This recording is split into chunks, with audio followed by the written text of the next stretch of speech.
हुनर का तो ऐसा है कि जितनी देर पापा जी बोल रहे थे मेरे दिमाग में एक ही विचार आ रहा था, वो था बेसन का लड्डू। क्योंकि मुझे लग रही थी थोड़ी सी भूख, और जब भूख लग रही हो उस वक्त 40-45 मिनट बोलने की आपको कोशिश नहीं करनी चाहिए, नहीं तो या तो आप मूर्छित हो जाएंगे या आप दूसरे को बोर करेंगे। तो इसलिए अभी बहुत अच्छा रहा कि ये जो गैप मिला उसमें मैं नीचे गया और चुपके से एक बेसन का लड्डू खा के आया हूँ। तो मेरी मनस्थिति अभी बहुत अच्छी है। और तो मैं आपका सहपाठी हूँ इस रास्ते में, योग के रास्ते में कुछ सीखने की कोशिश कर रहा हूँ। मेनली कि अपनी स्वयं की लिमिटेशंस क्या हैं, मेरे मन की क्या कमजोरियां हैं। तो मैं जो आपसे आज बात करूंगा वो अपने मन की कमजोरियों के बारे में बात करूंगा। और मेरा ऐसा विश्वास है, मेरी ऐसी होप है कि आपको उसमें कुछ झलक दिखेगी, थोड़ी सी, जो कि शायद आपके जीवन पे भी थोड़ा सा रिफ्लेक्शन डाले। तो हमारे शरीर में 12 ऑर्गन सिस्टम्स हैं। और यदि आप लोग वो कर लें अपना म्यूट तो बहुत अच्छा रहेगा, तो उसमें रिफ्लेक्शन नहीं आएगी। सब लोग म्यूट कर लीजिए प्लीज। तो हमारे शरीर में 12 ऑर्गन सिस्टम्स हैं। तो नेचर ने जो ऑर्गन सिस्टम्स बनाए हैं, कुछ तो ऑर्गन सिस्टम्स ट्रेनेबल होते हैं कि आप उनको इम्प्रूव कर सकते हो, और कुछ ट्रेनेबल नहीं होते। तो जैसे हमारे शरीर में गाल ब्लैडर है, गाल ब्लैडर को आप ज्यादा ट्रेन नहीं कर सकते। आपने कभी कोई ऐसी लंबी वर्कशॉप नहीं की होगी कि अपने गाल ब्लैडर को कैसे स्ट्रांग बनाया जाए।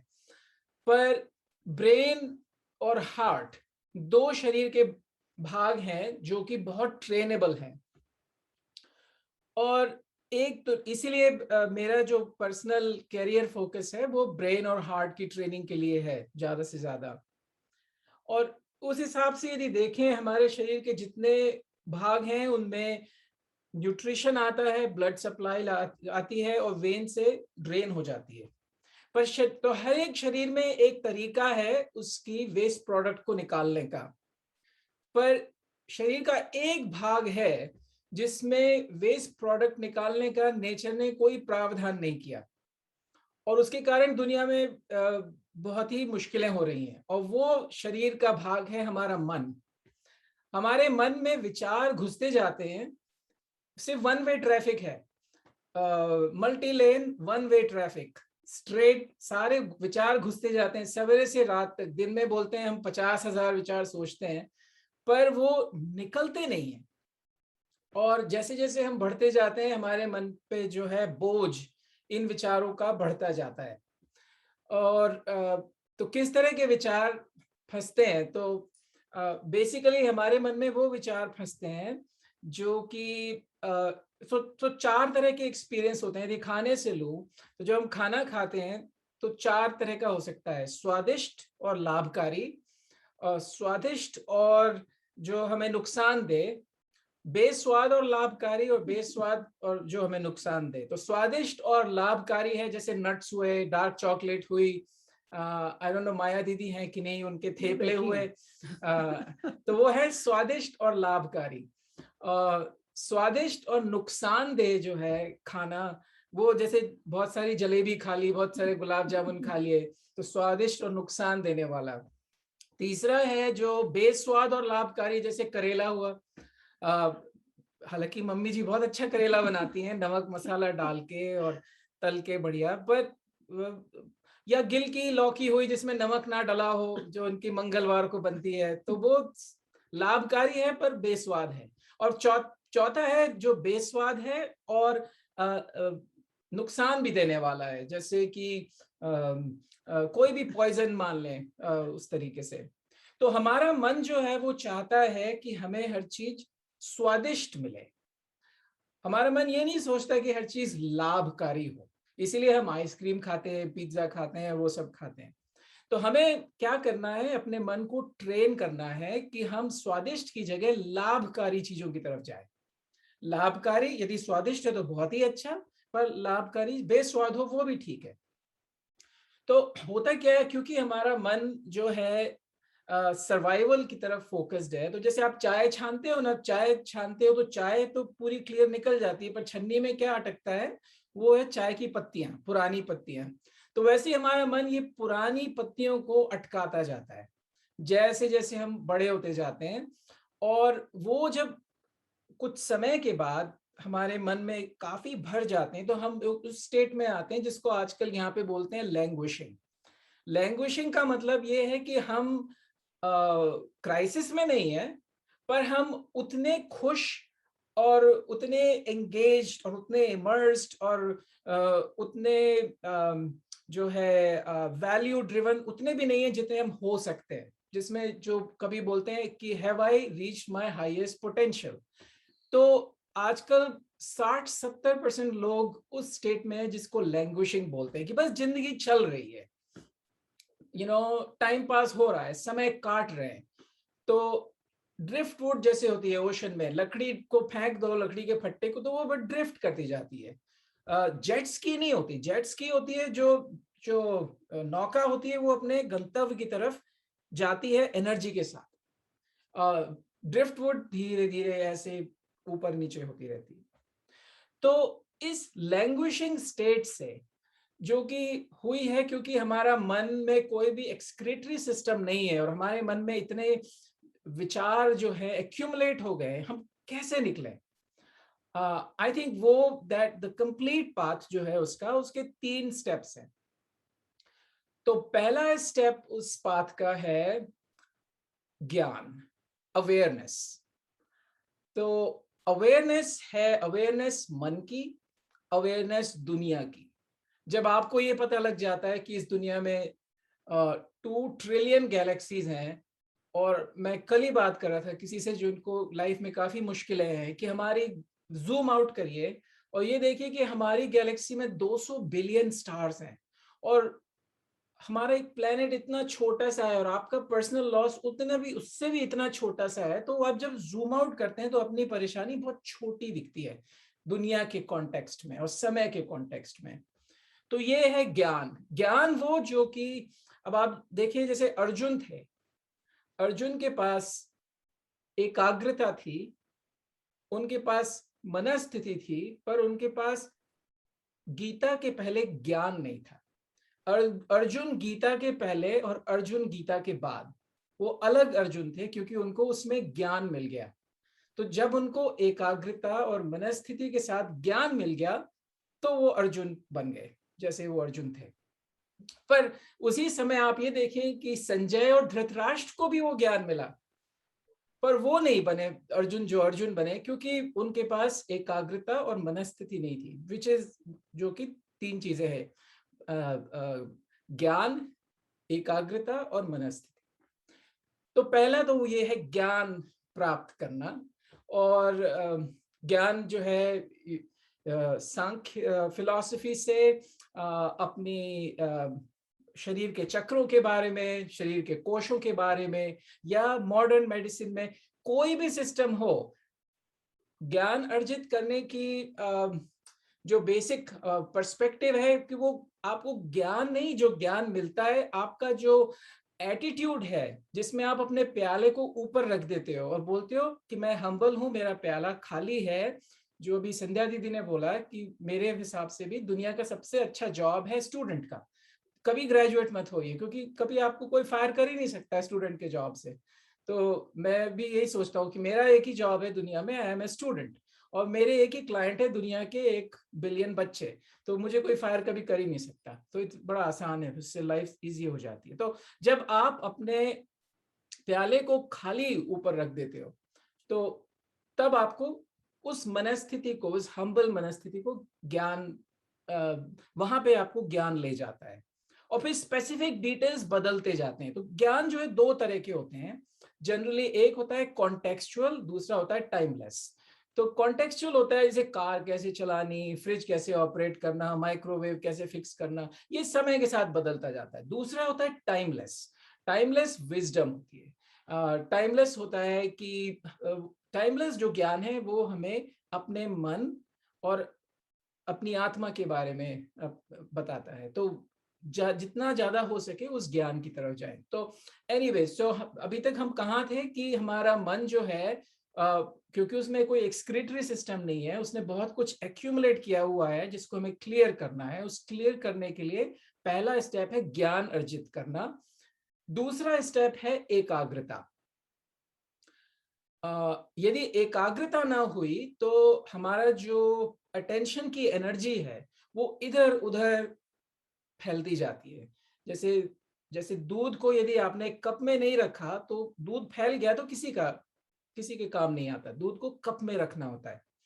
तो वो एकाग्रता जो है उसका सबसे अच्छा साधन है योग। उसको, उस एकाग्रता को साधना वो आसन से होती है, प्राणायाम से होती है, प्रत्याहार, धारणा, ध्यान सभी से होती है। इवेंचुअली मनुष्य को समाधि की तरफ ले जाती है। एकाग्रता ऐसी होती है कि कभी कभी एकाग्रता आपकी जो है आपकी जिंदगी भी बचा सकती है। तो कुछ महीने पहले मुझे पता नहीं, मैंने ऋचा को बताया, मैं गाड़ी चला रहा था यहाँ पे एक हाईवे पे, और 70 मील प्रति घंटे, 100 किलोमीटर प्रति वो हाईवे की स्पीड है, तो मैं उसी पे था। गाड़ी चलाते चलाते मुझे ऐसे लगा कि मेरे शोल्डर पे कोई कीड़ा मूव कर रहा है, और ये कर्व्ड हाईवे था, आसपास इतनी कारें। अब मैंने यदि सिर ऐसे किया तो मेरी गाड़ी कहीं भी चली जाएगी, विच इज, तो अब मैंने ऐसे आंख से टेढ़ी करके देखा तो एक मकड़ी थी बड़ी सारी, मेरे बाएं कंधे पे चल रही थी ना। थैंकफुली मुझे मकड़ी ज्यादा पसंद नहीं है, मतलब मैं हेट भी नहीं करता, बट बहुत ज्यादा पसंद नहीं है मकड़ियां, और वो भी कंधे पे, कान के पास कभी भी काट जाए। बट क्या करो, गाड़ी तो चलानी है, और मकड़ी की तरफ ध्यान नहीं दे सकता। तो मुझे अपनी सारी एकाग्रता का इस्तेमाल करना पड़ा गाड़ी को हाईवे पे रखने के लिए। और जब 2-3 मील आगे चले गए तब मकड़ी को ध्यान से, प्यार से बोला गया कि भाई आप अपने रास्ते जाइए। ऐसी एक F-16 जो एयरक्राफ्ट है, उनके पायलट ने भी मुझे ऐसे ही बताया था एक बार, कि जब वो प्लेन को लैंड करते हैं तो वो सब आसपास देखते हैं तो कोई ना कोई डायल गड़बड़ होता है, बट उनका फोकस होता है कि मुझे करना क्या है, और वो है इस प्लेन को लैंड करना। या कोई आपसे कुछ बोल रहा है और वो आपको पसंद नहीं आ रहा, तो आप उसके भीतर जाके सोचें कि ये ऐसे क्यों बोल रहा है, ये इसलिए बोल रहा है क्योंकि ये मुझे नहीं पसंद करते, या इसलिए क्योंकि ये परेशान है। तो वो स्विच करना अपना पर्सपेक्टिव, उसके लिए एकाग्रता चाहिए होती है।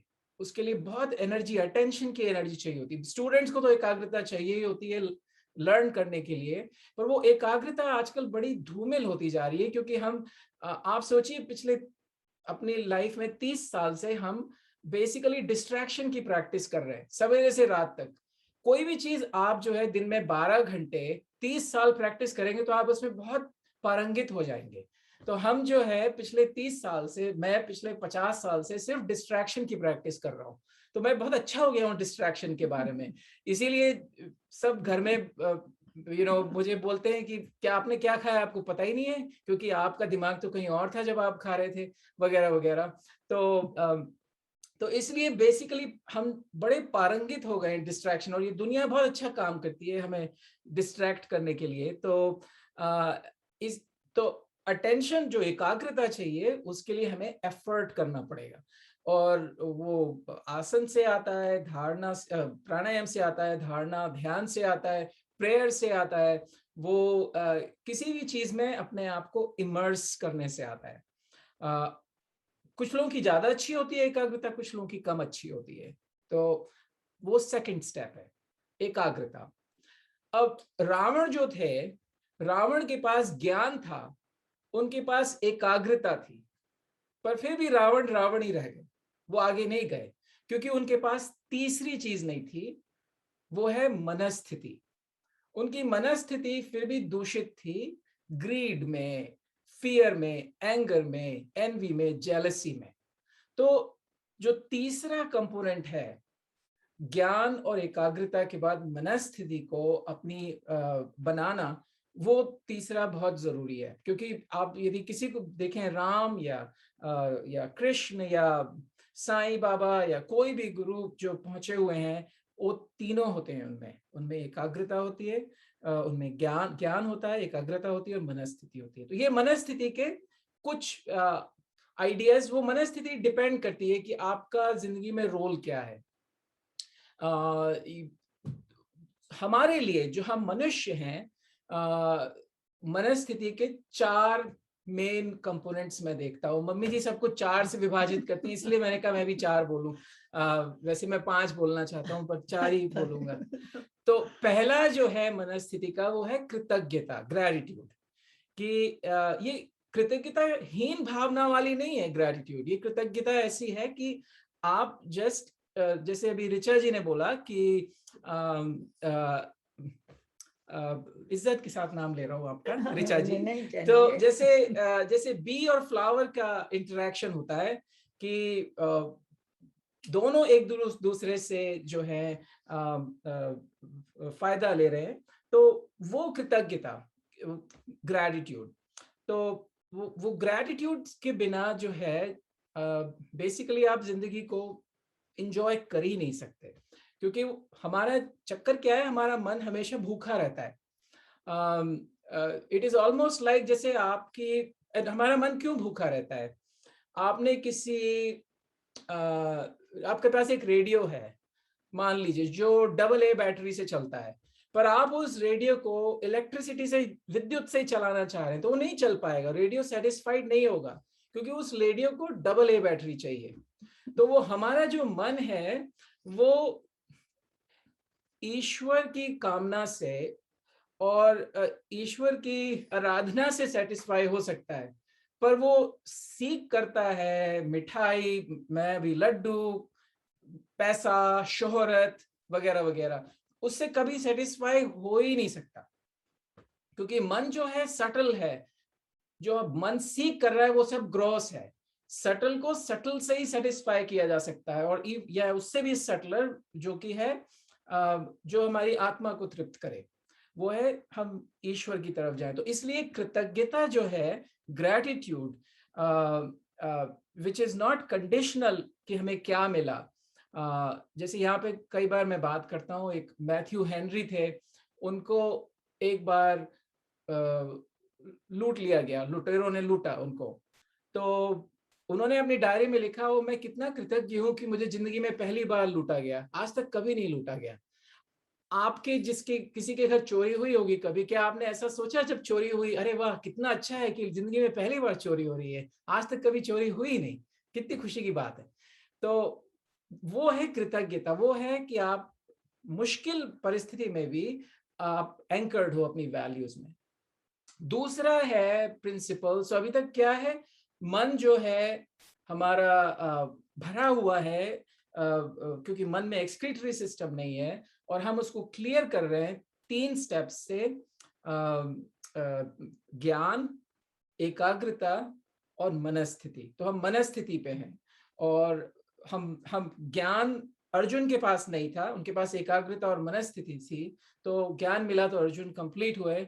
रावण के पास ज्ञान था और एकाग्रता थी, पर मनस्थिति नहीं थी, तो इसलिए उनको वो चाहिए था। और अब हम मनस्थिति के 4 कंपोनेंट्स देख रहे हैं। पहला है कृतज्ञता, दूसरा है करुणा।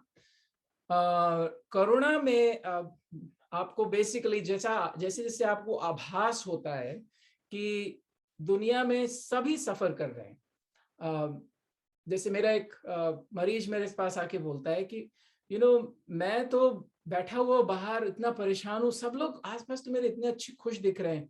मैंने कहा आपके पहले वाला जो आया था ना मरीज, वो भी यही बोल रहा था कि वो परेशान है पर सब खुश दिख रहे हैं, और आपसे अगला वाला भी वही बोलेगा कि वो परेशान है, सब खुश दिख रहे हैं। तो अब जब सभी ऐसा सोच रहे हैं, तो फिर कौन नहीं परेशान?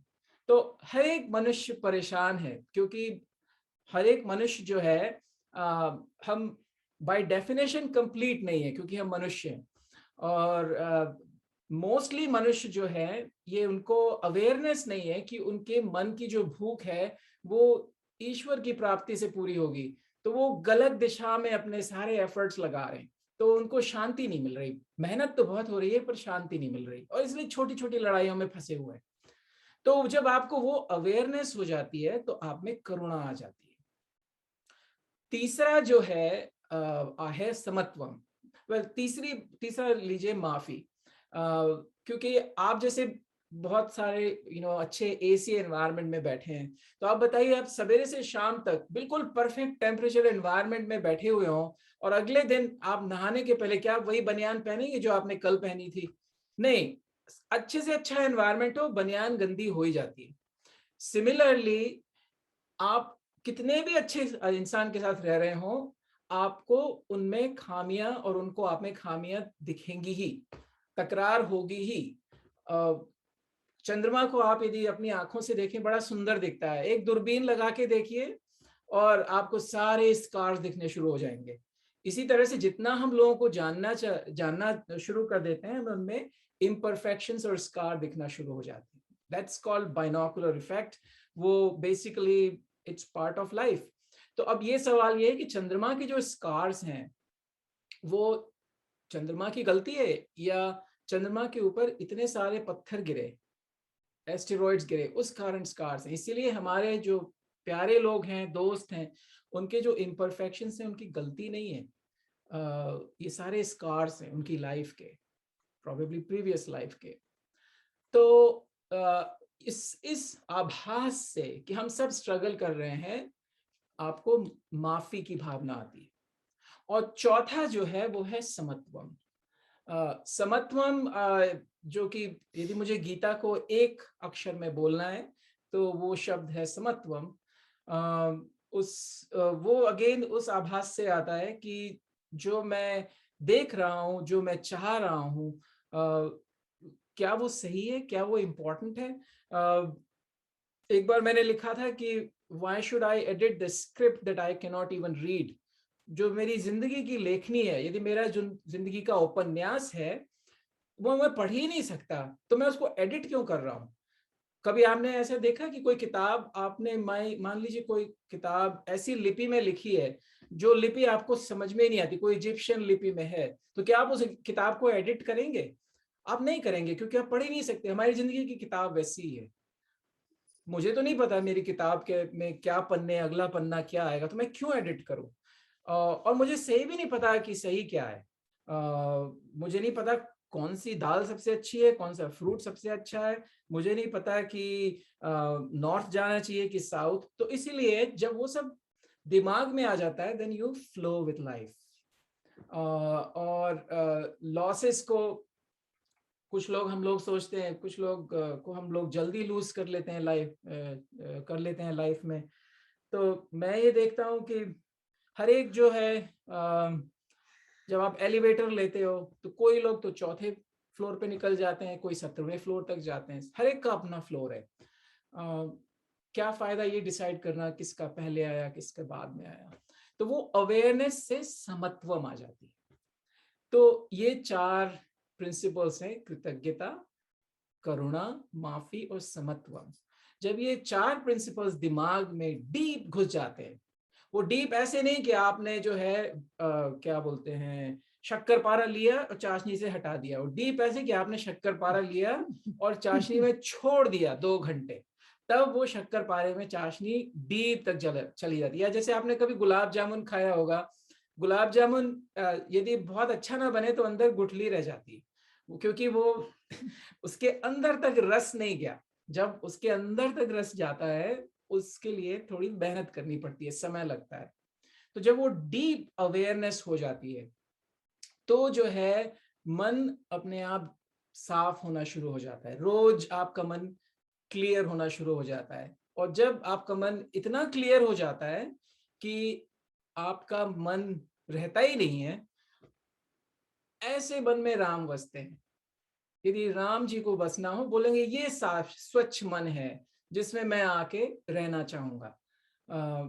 यदि वो स्थिति हमारी इस लाइफ में एक पल को भी हो जाए, तो आई थिंक हमारा जीवन सार्थक है। तो ये मैं आपसे शेयर करना चाह रहा था, थोड़ा साइंटिफिक, थोड़ी स्टोरीज, थोड़ा बकवास, कॉम्बिनेशन ऑफ बेसिकली कि तीन बेसिकली कैरेक्टरिस्टिक्स हैं या तीन स्किल्स हैं। आप कोई भी फिलॉसफी देख लीजिए, कोई भी पोएम देख लीजिए, कोई भी साइकोथेरेपी देख लीजिए, ये तीन मेन चीज आती है। आदमी को ज्ञान चाहिए, आदमी को एकाग्रता चाहिए, आदमी को मनस्थिति चाहिए। ये that is a combination of every principle that I have read so far। और मैं कुछ भी नया पढ़ता हूँ तो मैं उसी पर्सपेक्टिव में डालने की कोशिश करता हूँ। मुझे कई साल से कुछ ऐसा नया मिला नहीं जो कि इन तीन चीज को, तो क्योंकि बड़ी सारी ब्रांचेस हैं, कंफ्यूज करती है, तो हम कोशिश करते हैं कि वहां से पकड़े जहाँ पेड़ का तना हो। पेड़ का तना पकड़ लिया तो सब ब्रांचेस अपने आप ही ठीक हो जाती है। तो आपका बहुत बहुत धन्यवाद, आपने मेरे मोनोलॉग को सहन किया, और थैंक यू फॉर एवरीथिंग।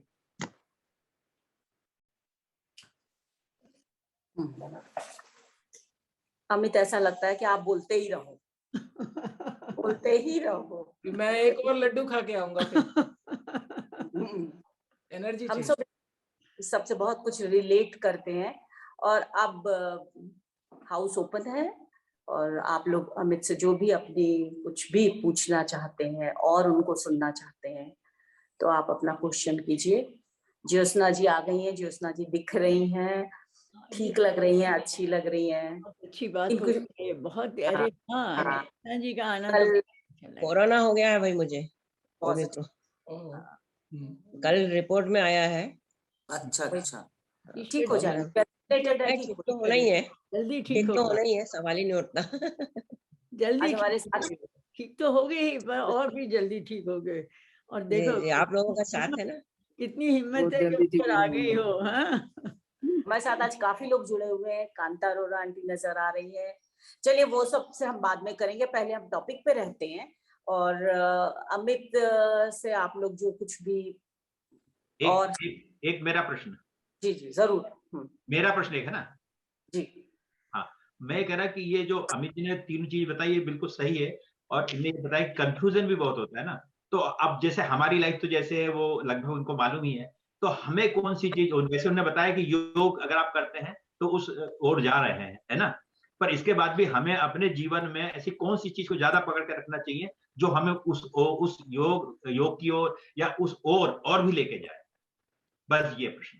हाँ, तो मेरे ख्याल से आपका बहुत अच्छा सवाल है, और मैं आपको जानता हूँ और आपकी बहुत तारीफ होती है किशोर जी की कि आपकी जिंदगी, आप बहुत अच्छे धर्म परायण जिंदगी को जी रहे हैं। तो आप डिजर्व करते हैं, आप अल्टीमेट तक जाएं, चोटी तक पहुंचे।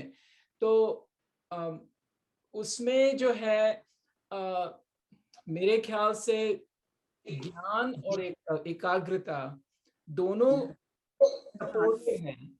उनका मेन पर्पस है आपको उस स्थिति तक ले जाना जिसमें आप के दिल में हर प्राणी के प्रति करुणा भाव हो। क्योंकि आप यदि सोचें कि एक ईश्वर जिन्होंने हमें बनाया है, क्या वो सिर्फ आप ही को प्यार करेंगे या मुझे ही प्यार करेंगे या किसी चूहे को प्यार नहीं करेंगे, वो सबको प्यार करेंगे। तो यदि एक चीज आपको पकड़नी है वो है करुणा भाव सबके लिए। हमेशा मुश्किल होता है, जो हमारी प्रेज करता है उसके लिए करुणा भाव होता है, जो हमसे गुस्सा होता है उसके लिए नहीं होता, जो हमारी कार में डेंट मार जाता है उसके लिए करुणा भाव नहीं होता, यदि सवेरे पराठे में नमक नहीं डाला तो करुणा भाव नहीं आता कभी कभी। तो वो हमारा रिएक्टिव ब्रेन है, और स्वयं के लिए भी करुणा भाव चाहिए कि आपका यदि रिएक्टिव ब्रेन कभी आपके अगेंस्ट बोले, आपकी वैल्यूज के अगेंस्ट, तो आप उसको रुकिए, बोलिए अरे क्या बेवकूफ, कहाँ चल दिया मेरा ब्रेन, वापस आ जाओ। तो एक चीज यदि पकड़नी है वो है करुणा भाव, उससे सारे सूत्र खुल जाते हैं। बट ये वहां तक पहुंचने के लिए ये तीनों को बैलेंस करना है, ज्ञान, एकाग्रता और मनस्थिति, तीनों चाहिए। पर करुणा भाव बहुत जरूरी है। यदि आपके सुपुत्र पूछते हैं इस वक्त तो मैं एकाग्रता बोलता, क्योंकि बच्चों में एकाग्रता बहुत ज्यादा जरूरी है। वो बहुत कमजोर है आजकल के बच्चों में। मैं ये नहीं कह रहा कि आपके सूत्र में एकाग्रता कम है, पर जैसी दुनिया है, जैसी स्मार्टफोन और ये इस पद्धति ने, यहाँ की जो सिलिकॉन वैली के, एक आध बार मैंने वहां जाके बोला है तो मैंने उन लोगों की काफी बुराई की उनके सामने कि आप लोग ऐसी एप्स, ऐसे गैजेट्स बना रहे हो जो हमारे बच्चों के दिमाग को बस बिल्कुल खराब कर रही है, बहुत ही टॉक्सिक है। तो बच्चों में एकाग्रता और आप में करुणा। अच्छा अमित, मैं भी पूछती हूँ कि एकाग्रता के लिए कुछ आप मतलब बताइए कि किस तरह से मन को एकाग्र किया जा सके। वो काफी मुश्किल होता है एकाग्रता के लिए। तो हाँ जी, तो बेसिकली वो बोलते हैं ना कि डू एज आई से नॉट एज आई लिव। तो मैं जो आपसे शेयर करूंगा वो 100% मैं खुद नहीं कर पाता हूँ, बट फिर भी क्योंकि आप पूछ रही हैं इसलिए मैं शेयर करता हूँ। तो कुछ तो हमारी बड़ी स्पेसिफिक प्रैक्टिसेस हैं, जैसे मॉर्निंग ग्रेटिट्यूड प्रैक्टिस है कि बिस्तर से निकलने के पहले 3 से 5 लोगों का ख्याल करिए जो आपको, जिसके प्रति आप कृतज्ञ हैं, और उनकी अपनी ग्रेटिट्यूड भेजिए या प्रेयर करिए। ब्रीदिंग बेस्ड प्रैक्टिसेस हैं, प्राणायाम ऑब्वियसली, पर और भी डिफरेंट ब्रीदिंग बेस्ड प्रैक्टिसेस, त्राटक प्रैक्टिसेस हैं। ये सारी स्पेसिफिक प्रैक्टिसेस हैं। आई थिंक उससे भी ज्यादा इम्पोर्टेंट है डेली जीवन जो आप यापन कर रहे हैं, क्योंकि ये प्रैक्टिसेस आप 5 मिनट, 15 मिनट, आधा घंटा, 1 घंटा कर सकते हैं, पर जिससे आप बात कर रहे हैं, फॉर एग्जाम्पल, क्या उस पर आप ध्यान दे पा रहे हैं बिना जजमेंट के? क्या आप, जैसे मान लीजिए आप और संध्या दीदी बात कर रहे हैं और संध्या दीदी कोई ऐसी पुरानी कहानी बता रही है जो आपने 50 बार सुनी है, क्या आप सुन पा रहे हैं बिना इरिटेट होके, बिना इम्पेशेंट हुए? इंटरप्ट कर रहे हैं? तो सुनना एक बहुत बड़ी कला है, और आप कानों से ही मत सुनिए, अपने आंखों से सुनिए। जो बोल रहा है उसको आप अपने कंपैशन भेजिए, काइंडनेस भेजिए। तो सुनना, उसके बाद दिन भर में जो है डीपर देखना। अब जैसे यहाँ पे अभी मैं बाहर गया, स्नो इतनी है यहाँ पे बहुत ठंडा है और बहुत स्नो है, तो मैंने कहा स्नो तो वो पानी है जो हम समर में पिएंगे, तो स्नो के पीछे पानी देखिए।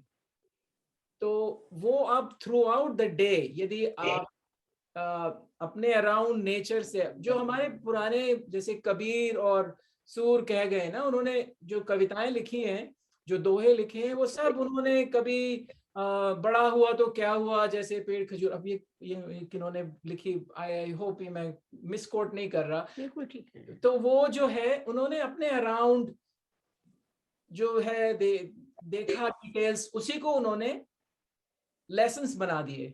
तो ऐसे आप लेसन्स कलेक्ट करिए थ्रू आउट द डे। तो उस मोड में रहिए आप कि मैं कॉन्स्टेंटली जो है एक स्टूडेंट हूँ जो कि अपनी जिंदगी में ज्ञान अर्जित करके, एकाग्रता अर्जित करके अपनी मनस्थिति को सुधारती जा रही हूँ। तो जब आपका वो कमिटमेंट होगा, एंड वो आपका दिन का बैकग्राउंड है, जैसे आप ब्रीदिंग करते हैं ना, ब्रीदिंग बैकग्राउंड है शरीर का। आप ये तो नहीं सोचते मुझे ब्रीथ करने है कि नहीं, भूल गई, चलो सांस ले लेती हूँ। ब्रीदिंग अपने आप होती रहती है। सिमिलरली जैसे आप 2 साल के थे तो आई एम श्योर आप लड़ते थे मम्मी जी से ब्रश करने के लिए सवेरे। मैं तो था नहीं उस टाइम, पर अब आप नहीं लड़ते, आप सवेरे उठते हो, सीधे जाके ब्रश करते हो, हैबिट बन गई है। सिमिलरली ये एकाग्रता की और मनस्थिति की या स्वयं पे काम करने की एक हैबिट बन जाती है कुछ समय के बाद। तो आप फिर वैसे ही हो जाते हो, आप जो भी कर रहे हो। जैसे ट्रेन है ना, आप ट्रेन में जा रहे होते हो, आप कभी तो फर्स्ट क्लास में हो, कभी आप पेंट्री में चले गए, कभी चले गए कहीं ट्रेन में विचरण कर रहे हो, पांव फैला रहे हो, पर ट्रेन तो चल ही रही है ना पटरी पे। 2 चीज हो रही हैं, आप किस कोच में हो, पर ट्रेन पटरी पे चल रही होती है। तो वो जो ट्रेन पटरी पे चल रही है, जिंदगी में 2 चीजें हो रही हैं आपके। एक तो आप बैंक ऑफिसर थे, आप मदर हो, आप ग्रैंड मदर हो, आप ये सारे रोल्स, वाइफ हो, सिस्टर हो, डॉटर हो, ये सारे रोल्स हैं।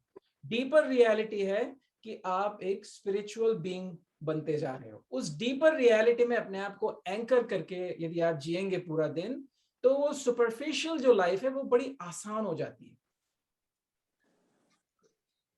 जी उसके लिए मेरा मैं कुछ पूछना चाह रही थी।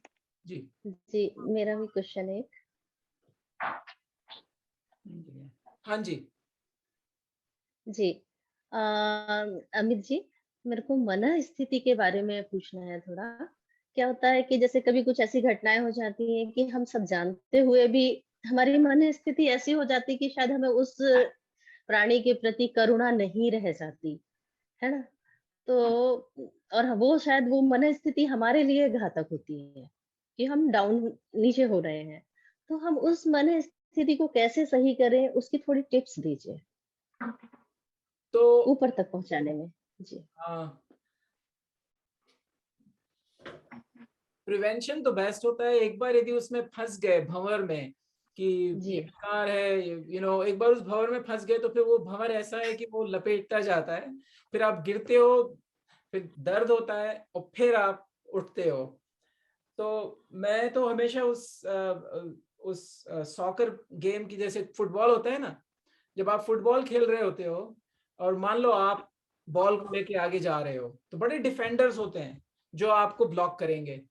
तो या तो आप उन डिफेंडर से जूझने में लग जाओ, या आप बॉल को डॉज करके इधर उधर अपने उसको पास करो, फिर उधर पास करो डॉज करके, क्योंकि आपका गंतव्य क्या है? आपका गंतव्य है गोल तक बॉल पहुंचाना। आपका गंतव्य उससे जूझना नहीं है। तो ये जो सारे लोग जिंदगी में आपको परेशान करते हैं, वो आपको उलझा रहे हैं और गंतव्य कुछ और है। तो जब आप जिंदगी को समेटेंगे और ईश्वर के पास पहुंचे, तो वो पूछेंगे, भाई मैंने मंजुला जी आपको अच्छा मन दिया, अच्छा शरीर दिया, एनवायरनमेंट दिया, पैसे दिए, आपने क्या किया? तो नहीं, वो शुक्ला जी से लड़ाई हो गई और बस उसी चक्कर में मैं सब भूल गई। तो भगवान जी बोलेंगे नेक्स्ट। वो आपकी चॉइस, आपकी वो गई, अब नेक्स्ट को बुलाओ जी। अब आपको फिर मिलेगा मौका कुछ योनियों के बाद। तो मैं पर्सनली वो नहीं चाहता कि ऐसा हो। मैं चाहता हूं कि मैं अपना मुंह सीधा करके बोल सकूं कि भाई मैंने जितना कर सकता था किया, मुझे और मौका दीजिए। तो वो जब माइंडसेट आ जाए मन में, क्लैरिटी हो कि मुझे मेरा गंतव्य क्या है, तब आप ऐसे छोटे उसमें नहीं फंसेंगे।